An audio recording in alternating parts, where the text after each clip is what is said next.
Lecture 10. Atlantis, Fact or Fiction?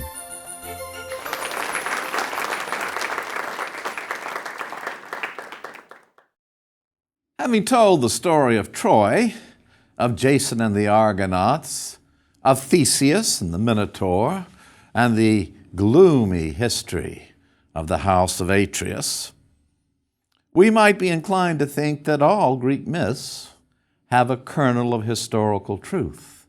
After all, Agamemnon was a real king, Theseus a real king, Jason left his traces in the Black Sea, and the War of Troy is detailed by historical fact after historical fact.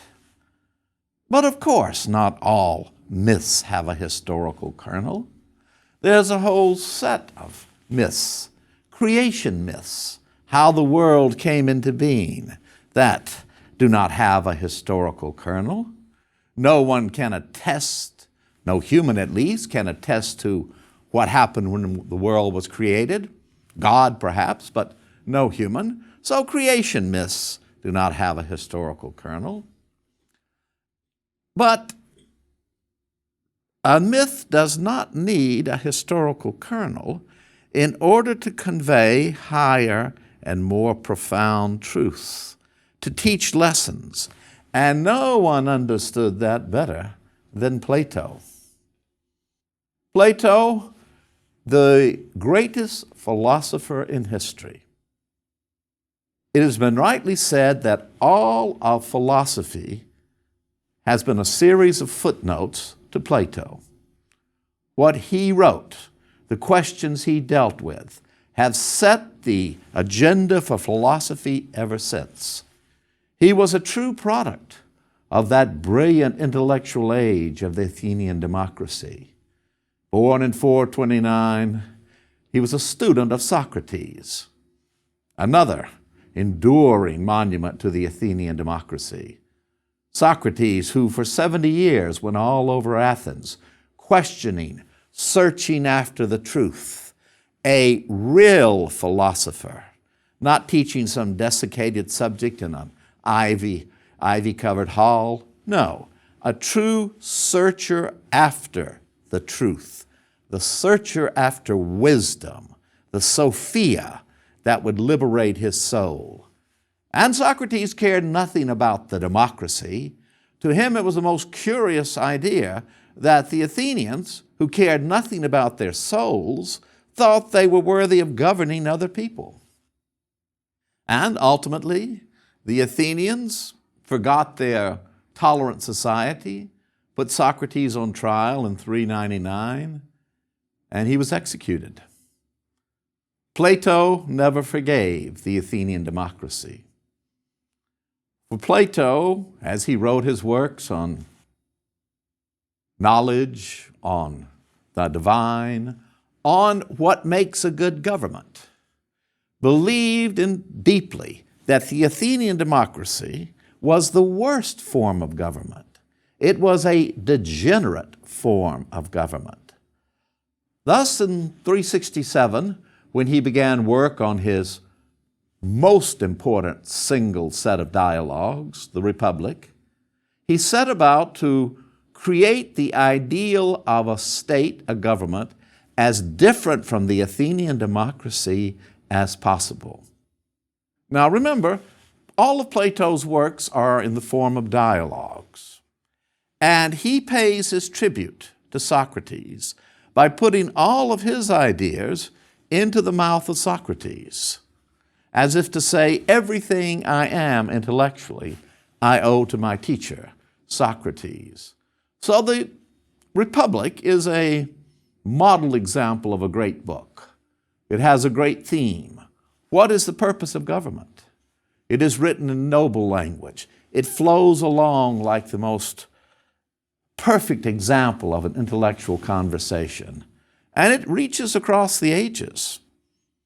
Read widely in the 19th century in universities, and still today, it can shape our ideas about what we expect from government. For Plato argued, through Socrates, that the only purpose of government is justice. And that justice is defined as doing unto others as you would have them do unto you. So how can a government be constructed that has every citizen fulfilling their role and doing unto others as they would have them do unto themselves? Plato believed that every government reflects the soul of its citizens. And I don't think that's such a far-fetched idea. The Constitution, that reflected the sturdy, independent, self-reliant American who had fought the Revolutionary War. And so Plato believed that every constitution will be a reflection in different forms of three fundamental parts of the soul. There are those who just want to be left alone to make money. There are those who want to fight, to be warriors. And there are those who may not wish it, but are best gifted and endowed to lead. Plato called these the producers, the warriors, and the guardians. And all of us have a little bit of one of those in our soul, a little bit more of another, and a lot of the other. A producer, someone who just wants to make money, get ever more money, but you push them the wrong way and they might sue you. That's how we fight in our modern day. And they might try a little bit of leadership in something like a volunteer organization. And then there are our brave men and women who fight for our country. They don't do it for pay. They don't do it for the benefits. They do it for patriotism, and they like to fight. And there are, perhaps not in our society, but Plato at least believed they were possible, guardians, philosophers, those who had searched for wisdom and found it and used it to guide their fellow citizens towards a just society. So that was the theme of the Republic. And in that Republic, Plato taught the ideal of a noble lie, a myth with no historical basis whatsoever. But that noble lie, our noble set of lies, was what was used by the guardians to get the warriors and the guardians, of the warriors and the producers, to do what they should do. One of the noble lies was about marriage. Plato, like the Greeks in general, already understood the importance of good breeding. But they wanted to make everybody think they had a chance of social mobility. Thus, it would be in Plato's ideal republic that all marriages were picked out through lottery. So everybody thought they had an equal chance to marry into the guardianship. In point of fact, the lottery was rigged by the guardians. That was one noble lie. Plato ended the republic with another noble lie. But how will people act justly? How will people act justly? Asked one of the participants in this dialogue, if there are no consequences for wrong actions. Plato said, we must have our noble lie of the myth of from Pamphylia. And from Pamphylia, which means nobody, is killed in battle, laid out for burial, and his soul flies out from his body. And it goes into the underworld and sees how the gods reward those who do good and punish those who do evil on earth. And he will take this back, and that is what all of the citizens of the Republic will be taught by the guardians. So Plato is very well aware of creating myths, of myths as lies, in order to serve a higher purpose.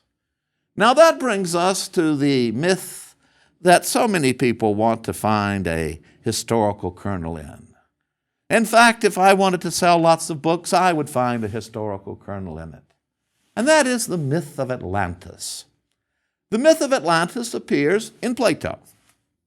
It appears in two of his dialogues, the Timaeus and the Critias. These are just names of the participants in the dialogue. Timaeus was a philosopher, an amateur among philosophers, and a philosopher among amateurs, it was said. And Critias is a real person and actually was a close friend to Plato. And the Timaeus and the Critias, these two dialogues, follow immediately upon the Republic, and they are meant as complements to the Republic to continue its argument. The Timaeus is meant to deal not with justice in this world, but with how this world came into being, the creation of the world.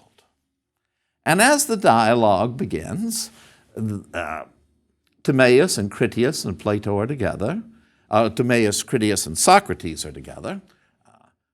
And Timaeus and Critias say, you know, we found our discussion last night of the Republic, of the just society, so fascinating that we really couldn't even sleep. We just kept talking about it and thinking about it. And we wondered, had there ever existed on this earth such a just society? And, well, go ahead, Critias.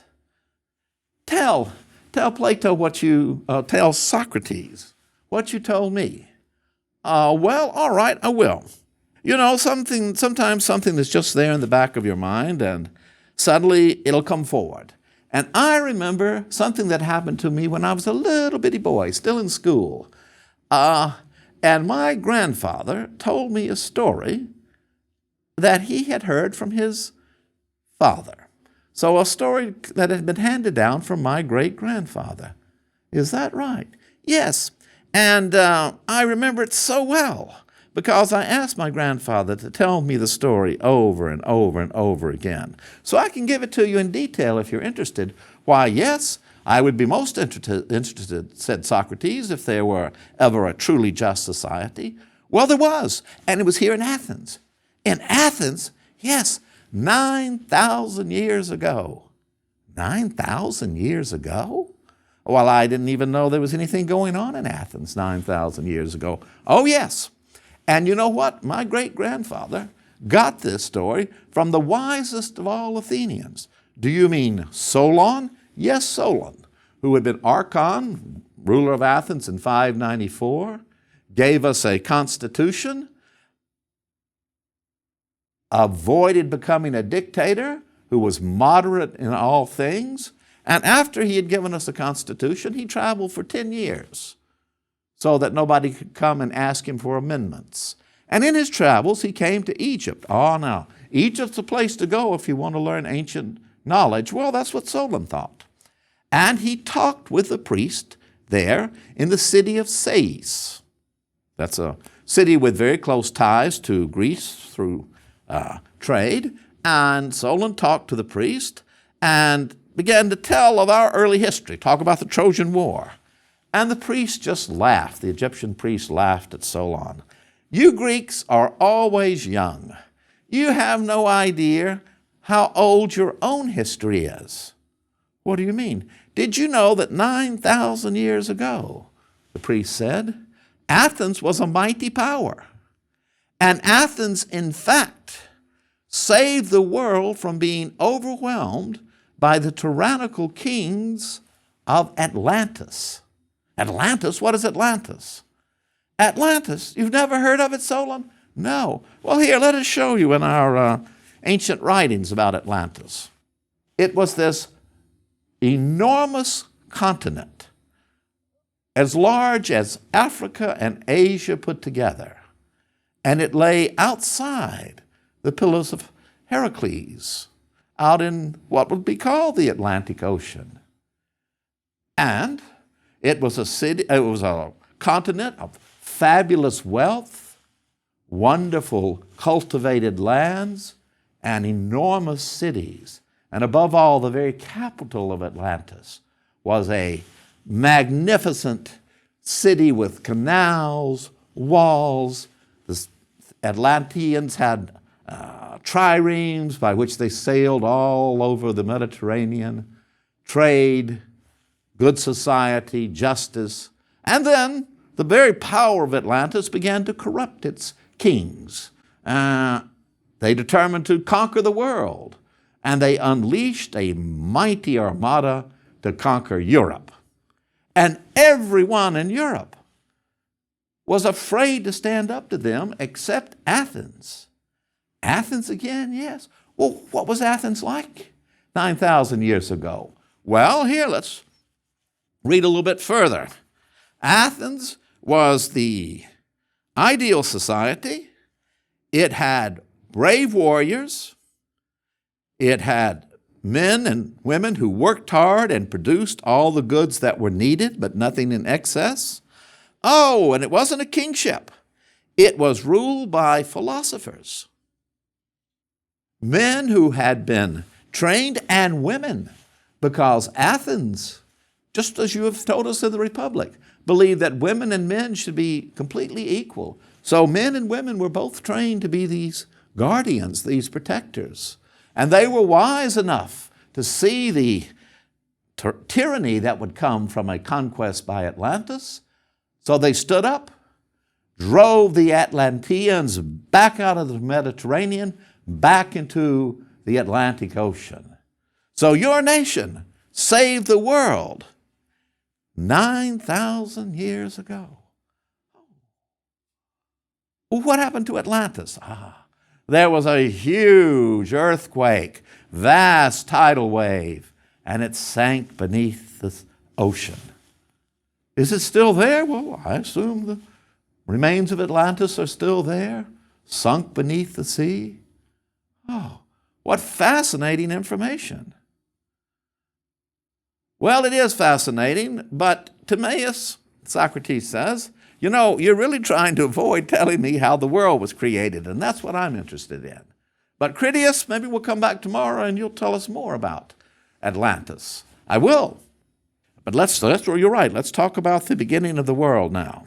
But the next day, Critias does come back, and he and Timaeus and Socrates discuss Atlantis, and Critias gets into his more detailed description of Atlantis, how it is the main city is a large harbor. There are 3 huge sets of walls around the city made out of black and red stone, that each of the walls is covered in a different metal, like bronze and tin and silver, that the Atlanteans have all manner of miraculous transportation. And suddenly, the dialogue stops, just right, almost in mid-sentence. Whether Critias ran out of steam, whether, as frequently happened in our classical works, the part of the manuscript was lost, or maybe, as I think, Plato just lost interest in this story. Now, his pupil, Aristotle, when asked about Atlantis, did it ever exist, said, no, of course it did not. It was simply fabricated by Plato to show that an ideal society could exist and what had happened when there was such an ideal society. And Atlantis was not really the ideal society. It was Athens in the time of Atlantis. That's all he meant, to try to make us strive towards recreating what Athens had been 9,000 years ago. Was Athens like that 9,000 years ago? Well, of course not, said Aristotle. There was no Athens 9,000 years ago.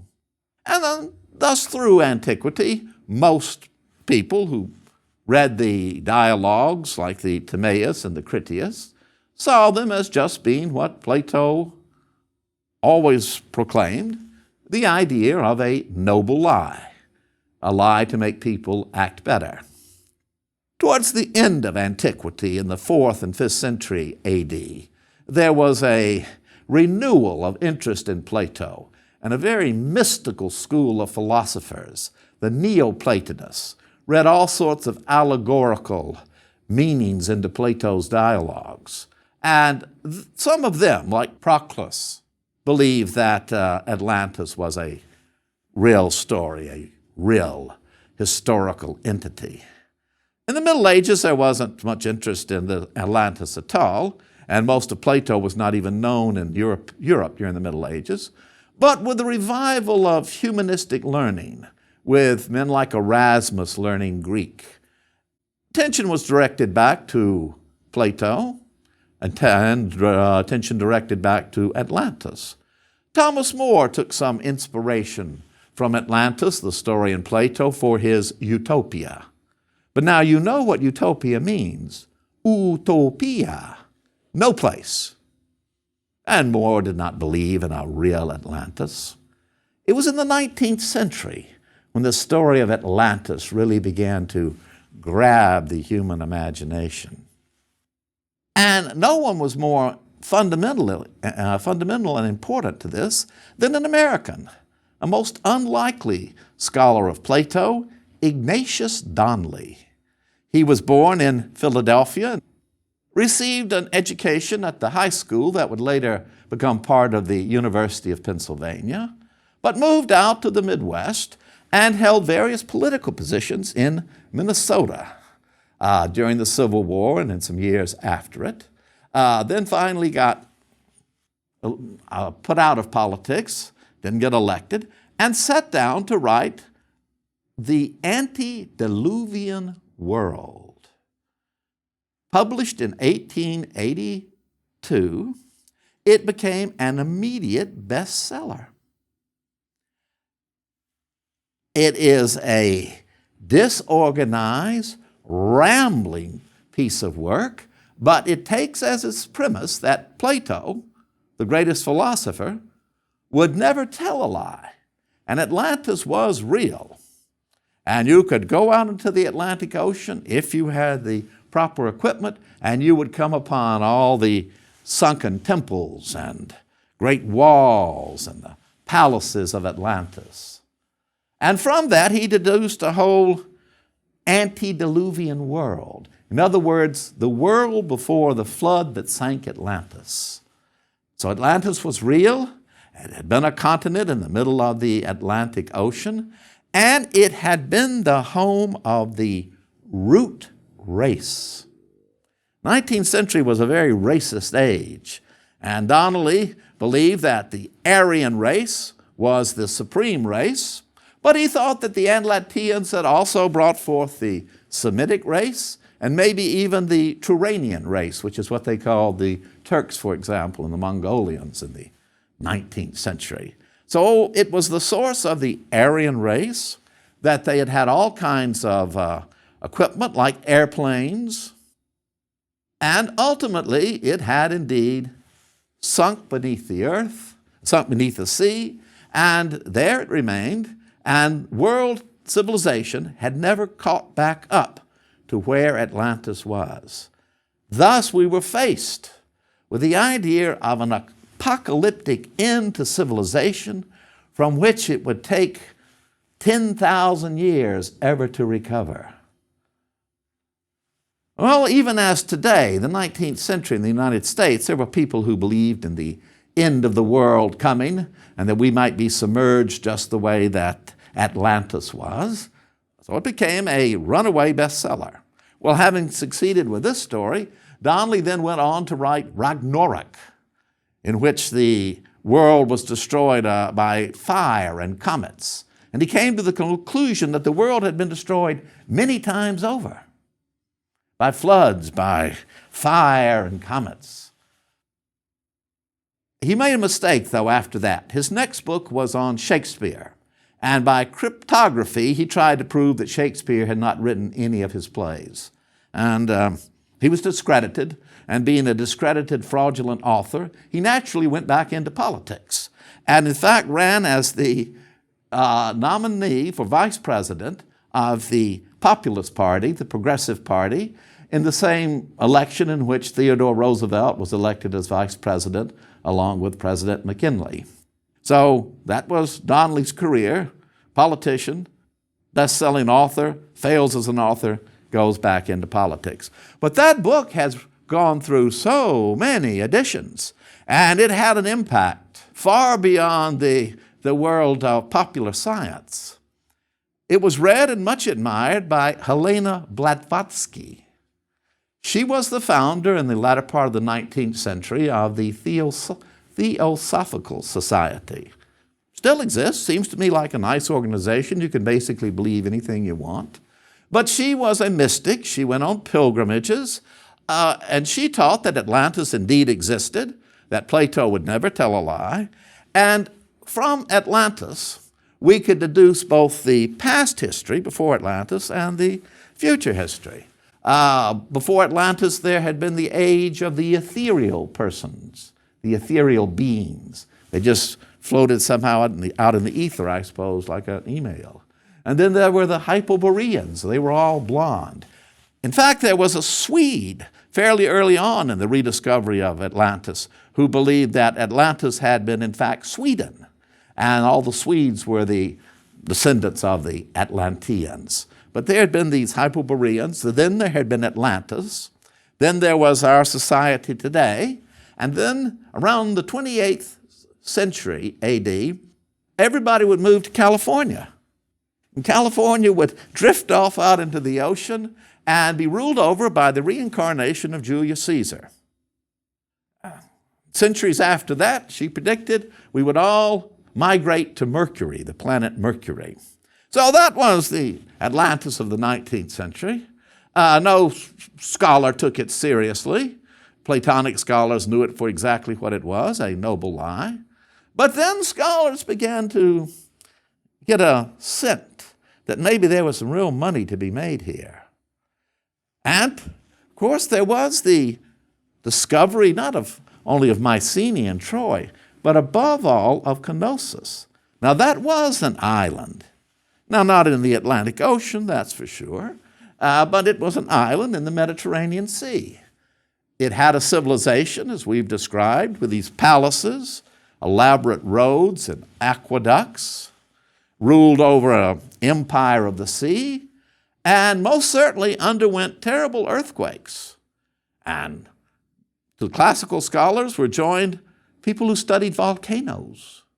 And it was pointed out that one of the colonies of the Minoans on the island of Santorini, or Thera as it was called in antiquity, was a real Minoan city, beautiful frescoes, really very much like those that Evans had reconstructed.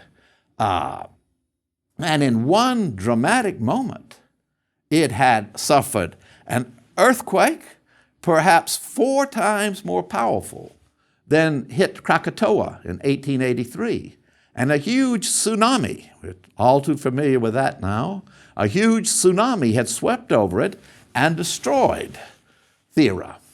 And extrapolating from that, it must have also destroyed the civilization on Crete. The trouble was, the volcanologists could not be persuaded that their radiocarbon dates were wrong.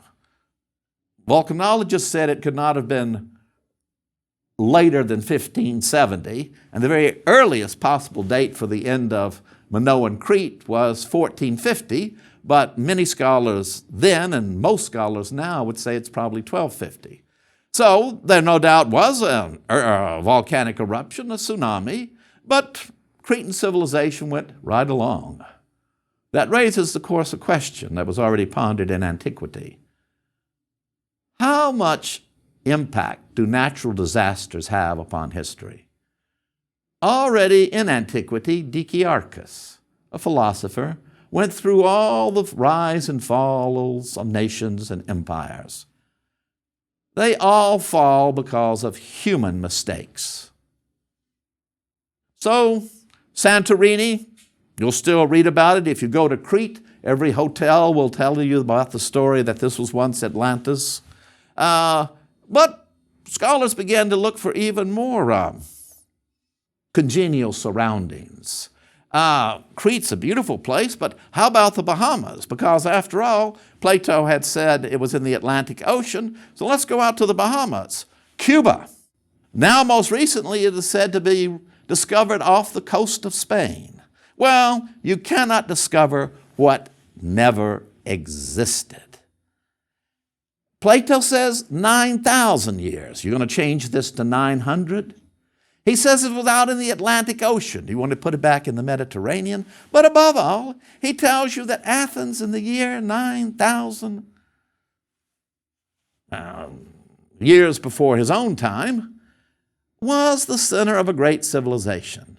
Well, no site in the ancient world has been more carefully excavated than Athens. And there is nothing there that anywhere comes near to being as old as 9,000 years.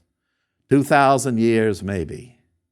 So, Plato told you a noble lie, and greed and cupidity have played their role in trying to turn this into some saleable commodity, like the towering Inferno or Krakatoa east of Java.